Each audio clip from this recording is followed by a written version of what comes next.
Cataract also known as मोतियाबिंद और सफेद मोतिया एक ऐसी डिजीज है जो दुनिया में सबको कभी ना कभी होनी ही है, because just like we can't prevent ageing, we can't avoid developing a cataract.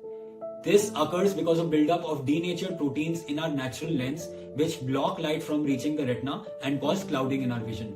The most common cause is aging, but other causes can be trauma, certain medications such as steroid eye drops which increase the risk of developing cataract, and we can also be born with a cataract known as congenital cataract. The symptoms are reduced vision, difficulty in reading, difficulty in distance vision, glare and halo, especially at night. If you have a central cataract, you can have difficulty in daytime vision as well.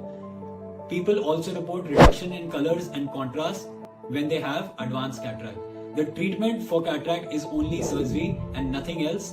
Many Ayurvedic doctors will be selling you certain eye drops, but instead दूर भागो, because that does not work. That only works as a placebo effect. And जब आपका मोतिया सफेद हो जाएगा, जब कुछ दिखेगा नहीं, तब आप जाओ अपने आयुर्वेदिक डॉक्टर के पास, वो कहेगा कि अब तो ड्रॉप्स का इफेक्ट नहीं आएगा, मोतिया सफेद हो गया, अब आप ऑपरेशन ही करवाओ. So consult an ophthalmologist if you want science-based research and you want the best of care for your eyes, because you deserve it. Share this with someone who may need it.